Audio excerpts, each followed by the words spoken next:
5 minutos. Saludamos al economista Alejandro Arriaza. Él es responsable de la cobertura macroeconómica de la firma de las economías andinas, centroamericana y caribeña, Barclays, Banco de Inversión. Alejandro, muy buenos días. Un placer de tenerte nuevamente en este medio de comunicación. En las últimas semanas, la percepción de riesgo país sobre la economía ecuatoriana ha aumentado por la incertidumbre natural que traen unas elecciones, no se diga con todos los antecedentes que estas tuvieron en Ecuador. Un alto déficit fiscal con el que dejaría el gobierno Guillermo Lasso, recorte importante en el periodo de un año por los ingresos del Yasuní. Configuran una situación, por decirlo menos, compleja de Ecuador, pero muy importante conocer cómo se ve la situación desde afuera. Bienvenido. Alejandro parece que no nos está escuchando. A ver si le enviamos un mensaje por interno. Habíamos señalado que el economista Alejandro Arriaza es de la firma Barclays. A ver, Alejandro, ahora sí, estamos en contacto. Parece que tenemos problemas con nuestro audio. Sí, buenos días, Gustavo. Un placer estar en el programa. Te oímos perfectamente. Gracias, Alejandro. Voy a repetir la pregunta, pues parece que estuvimos sin conexión. En estas últimas semanas, la percepción de riesgo país de la economía ecuatoriana, luego de pequeños altibajos durante las elecciones, ha vuelto a subir y hay un ambiente de incertidumbre generado por las elecciones, por los finalistas, por sus posiciones políticas, también por el alto déficit fiscal con el que dejaría el gobierno Guillermo Lasso, el recorte eventual en un año de importantes fondos que provendrían de la venta del petróleo del Yasuní, que configuran una situación bastante compleja para Ecuador. Te preguntábamos, Alejandro, ¿cómo se ve la situación ecuatoriana desde afuera? Sí, Gustavo, como comentas, en los mercados existe mucha incertidumbre y preocupación por lo que ha venido siendo como que una tendencia de deterioro en los últimos meses y también la alta incertidumbre que existe alrededor de las elecciones presidenciales, ¿no? Sin embargo, el resultado de la primera vuelta electoral de alguna manera contribuye un poco a reducir algunos de esos riesgos y desde ese momento hemos comenzado a ver una mejora pequeña. Todavía existe mucha cautela, pero ciertamente pudiese haber una oportunidad de que mejore la percepción de riesgo, pues, ¿no? Aunque ciertamente existe la posibilidad o factores que generan presiones sobre las cuentas fiscales del gobierno, como es el cierre de las operaciones del campo del ITT en el Yasuní y algunas medidas que ha tomado la actual administración y otras que potencialmente pudiese tener la próxima. También es cierto que si vemos actualmente los resultados que están mostrando algunas de las encuestas, sugieren la posibilidad de que una visión un poco más centrista ganase las elecciones. Y en ese escenario pudiésemos ver que se contengan algunos riesgos como el potencial uso de las reservas internacionales. Igualmente pudiese implementarse algún tipo de reforma tributaria y algunas medidas que permitan hacer la situación al menos en el muy corto plazo más manejable, pues, ¿no? O sea, ciertamente las expectativas de grandes cambios en este momento no parecen estar allí. O sea, siendo realistas, la próxima administración es una administración de transición que va a estar en el ejercicio de funciones solamente por 18 meses hasta que en 2025 se elija al próximo presidente, y al mismo tiempo la próxima Asamblea Nacional va a estar relativamente fragmentada, pues, ¿no? Lo cual limita las expectativas de ver como que cambios más allá de manejar lo que pudiesen ser las necesidades de financiamiento de corto plazo. Debemos entender, Alejandro, que entre esta disminución de factores de riesgo que tú mencionas, uno de ellos se llama Daniel Noboa. Sí, efectivamente, o sea, si vemos el resultado de la primera vuelta electoral, la candidata del correísmo, la señora González, tuvo un resultado que fue un poco menor a lo que las encuestas señalaban antes de la primera vuelta, y tuvimos este resultado sorprendente de Daniel Noboa, pues, ¿no? Además de eso, si ponemos en conjunto el nivel de apoyo que los otros candidatos, digamos, de centro, ¿no? Otto Solensholder, Topic, y incluso el reemplazo del señor Villavicencio, en conjunto este grupo de candidatos obtuvo 63% de los votos, pues, ¿no? Que en principio sugerirían una mayor probabilidad de que el señor Noboa logre conseguir una mayoría en la segunda vuelta electoral. ¿Cómo se ve uno de los factores que han marcado estos últimos años a Ecuador, particularmente esta campaña electoral, el tema de la seguridad o de la inseguridad, deberíamos decir? Son realmente alarmantes los indicadores que se están dando sobre Ecuador. Ha subido de cifras de muertes violentas por cada 100.000 habitantes que no superaban los 10 anuales a una cifra de 26,5 por cada 100.000 habitantes, y Ecuador se ha convertido en el principal proveedor de cocaína para el viejo continente. ¿Cómo se ve desde afuera este tema que en las encuestas locales dan cuenta que es la primera preocupación? Un 90% de los ecuatorianos pensamos que el tema de la seguridad es el más grave y preocupante. Sí, ciertamente es un tema que genera ruido y preocupación, sobre todo por las implicaciones sociales y de estabilidad política que esto genera. Ahora, desde el punto de vista económico, hasta ahora el impacto de esta ola de violencia pareciera relativamente contenido, pues, ¿no? En el sentido de que, o sea, los principales focos de violencia están concentrados en el norte del país, donde no necesariamente la mayor parte de la actividad económica está ubicada. Y eso hasta ahora creo que un poco ayuda a contener los riesgos económicos, ¿no? O sea, sin embargo, o sea, ciertamente la imagen del país se ve perjudicada. Pudieras tener impactos negativos en sectores específicos como el turismo y otras áreas que están más conectadas directamente con la seguridad, pues, ¿no? Así que ciertamente será uno de los grandes retos que tenga la próxima administración. Tal vez una oportunidad pudiese ser el apoyo con que pueda contar de parte de la comunidad internacional, que ciertamente también está viendo con preocupación lo que ha estado pasando en el país.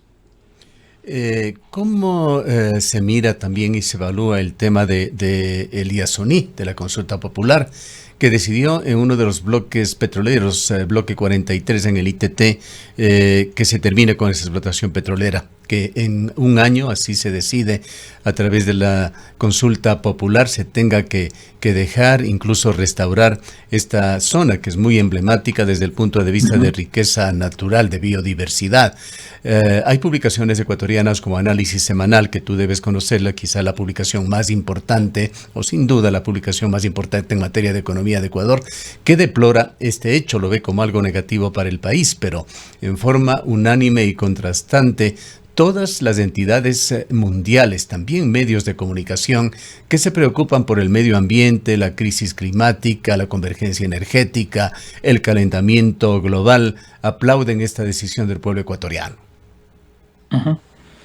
Sí, mira, ciertamente esta es una decisión que es controversial, en el sentido de que si bien o sea, hay pocas dudas sobre la necesidad que tiene no solamente el Ecuador, sino el mundo entero en atender los retos que se derivan de la crisis climática y ambiental a nivel global. También existe una necesidad de contener y manejar, tratar de manejar de la forma más adecuada lo que pudieran ser los costos y potenciales implicaciones económicas que las medidas que se tomen para atender esta crisis puedan tener, pues, ¿no? Y el caso del Ecuador es bastante particular en el sentido de que los sectores extractivos, como son el petróleo y la minería, son parte fundamental de la economía, son los sectores donde tal vez existen las mayores oportunidades de atracción de inversión, generación de empleo y generación de recursos para hacer sostenibles las finanzas públicas del Estado. Y en ese contexto, esta decisión ciertamente sí genera preocupaciones, pues, ¿no? Aunque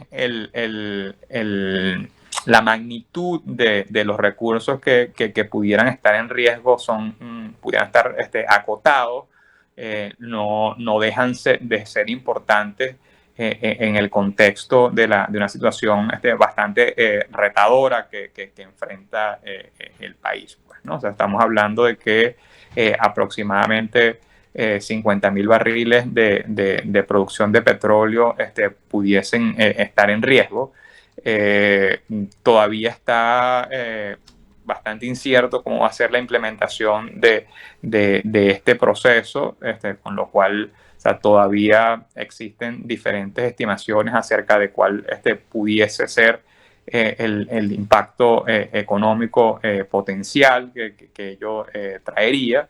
Ahora, en principio, si asumimos el escenario tal vez más conservador, si se llegase a perder la totalidad de la producción de estos campos, que son alrededor de 50.000 barriles, estaríamos hablando de alrededor de 1.200 millones de dólares en términos de exportaciones, pues, ¿no?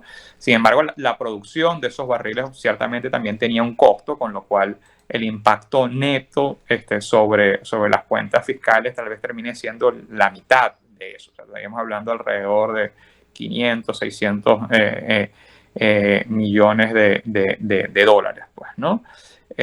Habrá que ver todavía cuál va a ser el plan de reducción de las operaciones que va a implementar la próxima administración. A esta administración prácticamente le queda simplemente trabajar en lo que sería la formulación de ese plan, pero la implementación como tal quedará ya en manos del siguiente gobierno. Allí tal vez pudiese haber algunas oportunidades en el sentido de que tal vez respetando lo que ha sido el mandato de la mayoría del pueblo ecuatoriano, tal vez se pudiesen mantener algunas operaciones fuera del campo o del Parque Nacional Yasuní, y que permitiese tal vez contener también los impactos ambientales. Pero ciertamente para el sector extractivo, el sector petrolero, no es una señal positiva y que deja en incertidumbre cuáles pudiesen ser las medidas de mitigación de los impactos económicos que pudiese adoptar el gobierno. Desde esta visión fundamentalmente económica, Alejandro, ¿cuál es el balance del gobierno de Guillermo Lasso, fuertemente, duramente criticado en estos últimos días, con esa confirmación que significó la muerte cruzada de una especie de claudicación de Guillermo Lasso a la falta de gobernabilidad y gobernanza en el país? ¿Hay aspectos positivos en su gobierno? Uno de ellos es el manejo económico. Mira, yo creo que en términos económicos hubo algunos avances. O sea, se completó el programa de reformas que se había iniciado con el Fondo Monetario Internacional. Es el primer programa que el Ecuador logra completar en muchos años. muchas de las reformas que estaban allí planteadas se lograron aprobar y en cierta medida mejoraron la situación de las finanzas públicas. Sin embargo, la inestabilidad política en la que ha vivido el país en el último año ciertamente ha llevado a que se eche atrás algunos de esos avances que se lograron en los primeros meses de la administración, pues, ¿no? Y tal vez eso crea un poco esta sensación de frustración en el cierre de lo que ha sido este periodo presidencial, pues, ¿no? Sin embargo, o sea, si vemos las cifras, al día de hoy todavía el país tiene un balance fiscal que es mejor que el que había en 2021. Igualmente, los niveles de reservas internacionales, aunque han venido cayendo en los últimos meses todavía se mantienen en niveles que para los estándares del Ecuador están por encima de los niveles históricos. Y en ese sentido, creo que el país todavía queda con unos colchones y ciertos márgenes de maniobra que dentro de los retos que va a tener la próxima administración le dejan cierto espacio para o sea, manejarse durante los 18 meses que va a estar en el poder, pues, ¿no? Y ciertamente allí los retos deberían en principio estar más enfocados en mandar las señales que son necesarias para aclarar el panorama más de mediano y largo plazo donde todavía existe mucha incertidumbre, pues, ¿no? Y el ámbito político aparece claramente como uno de los retos más grandes que tiene no solamente la administración que viene, sino también el país en el sentido de que conseguir algún tipo de acuerdo mínimo o una especie de tregua política parece indispensable para poder tener un mínimo de estabilidad también en la situación económica y poder brindar un panorama un poco más claro. En la forma más concreta, Alejandro, ¿cuál es el estado de situación de las finanzas públicas en Ecuador y cómo se ha desempeñado el país en este tercer trimestre? Sí, bueno, las estimaciones o sea, que nosotros tenemos es que o sea, este año el país pudiese cerrar con un déficit fiscal que tal vez esté alrededor del 3% del Producto Interno Bruto, ¿no? Para lo que es el gobierno central, pues, ¿no? O sea, si vemos la situación del sector público consolidado, es un poco mejor y tal vez allí pudiese estar más entre 1,5 y 2 puntos del Producto Interno Bruto, pues, ¿no? Eso, o sea, demanda un gran esfuerzo del gobierno en búsqueda de recursos, en el sentido de que hoy el país no tiene acceso a los mercados financieros internacionales. Culminó su programa con el Fondo Monetario, con lo cual en este momento en particular esa no es una fuente de financiamiento.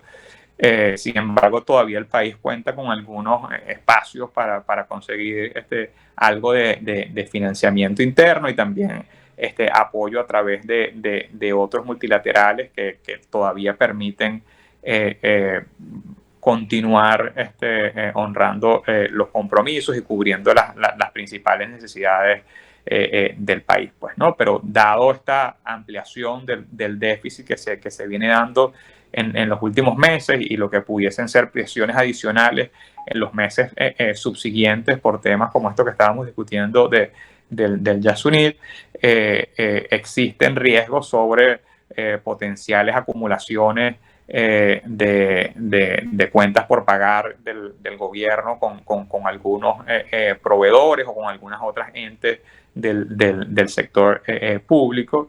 Y más allá de eso, se pudiese estar perdiendo la oportunidad de mandar señales más claras o resolver problemas más estructurales que tiene el país, con lo cual, si esto no es atendido, se estarían generando las condiciones para que hubiese una crisis tal vez más profunda en 2 o 3 años. Pues, ¿no? Por eso es crítico que la próxima administración mande señales que permitan de alguna manera calmar algunas de esas preocupaciones sobre lo que sería las perspectivas de más mediano y largo plazo. Son muy complejas entonces las perspectivas del mercado crediticio para Ecuador. Sí, bueno, como te decía, a corto plazo el país no tiene acceso a los mercados financieros, pues, ¿no? O sea, Ecuador lamentablemente ha incurrido en múltiples oportunidades en incumplimiento del pago del servicio de la deuda, y eso es algo que para los mercados es difícil de olvidar, pues, ¿no? Y en ese contexto, las preocupaciones son muy grandes en el sentido de que, o sea, si no se tomasen las medidas necesarias para garantizar la capacidad de honrar esos compromisos en el largo plazo, el mercado automáticamente asume que pudiésemos estar si se quiere, en el preámbulo de una nueva crisis y una nueva cesación de pagos en 2 o 3 años. ¿Cuáles serían los problemas más acuciantes que se vislumbran que tendrá que enfrentar el gobierno entrante, un gobierno de transición, un gobierno interino de año y medio? Sí, bueno, en la parte económica, o sea, yo creo que, o sea, tenemos como que retos que son más de corto plazo, pues, ¿no? Que se limitan, si se quiere, un poco a encontrar fuentes de financiamiento para satisfacer de alguna medida las demandas sociales que existen, incluyendo el tema de seguridad que tú mencionabas. Pues yo creo que es como que el primer tema en la agenda de la próxima administración, pues, ¿no? Luego de eso, o sea, tal vez haya una pequeña ventana de oportunidades para atender temas un poco más de mediano plazo, pues, ¿no? Como pudiese ser la potencial discusión de una nueva reforma tributaria, pues, ¿no? Y allí va a ser crítico la velocidad y el manejo que tenga la próxima administración, porque, como te decía anteriormente, los tiempos son extremadamente cortos, pues, ¿no? O sea, estamos hablando de un gobierno que probablemente esté tomando posesión a finales de noviembre o principios de diciembre, y que culminaría su mandato a mediados de 2025. Pues, ¿no? Entonces son apenas 18 meses de gobierno. Ya probablemente a mediados del año que viene estemos comenzando a discutir de nuevo las perspectivas de cara a una nueva elección presidencial, con lo cual el periodo, realísticamente hablando, que tiene el gobierno para tomar acciones son básicamente 6 meses, pues, ¿no? Allí será importante que el nuevo presidente tome la decisión de designar personas que tengan la experiencia como para poder cumplir con algunos de estos retos de la forma más rápida posible, pues, ¿no? O sea, siempre para una nueva administración es difícil en un principio arrancar con la ejecución de gastos. Hay temas burocráticos que de alguna manera pueden complicar o dilatar la toma de decisiones. Y en ese contexto, bueno, será muy importante el perfil de quien esté en el Ministerio de Economía y Finanzas y en otras posiciones críticas dentro de la administración, para justamente avanzar lo más rápido posible, pues, ¿no? Y del otro lado, bueno, estará siempre el tema de gobernabilidad, pues, ¿no? O sea, la gobernabilidad es un problema estructural en el Ecuador. Los resultados de las elecciones, aunque de alguna manera ayudan a contener un poco esos riesgos, en el sentido de que la próxima Asamblea Nacional va a tener una composición más grande de partidos centristas, elementos que en el pasado han generado inestabilidad y ruido político, aparecen entre algunos de los principales perdedores en esta elección.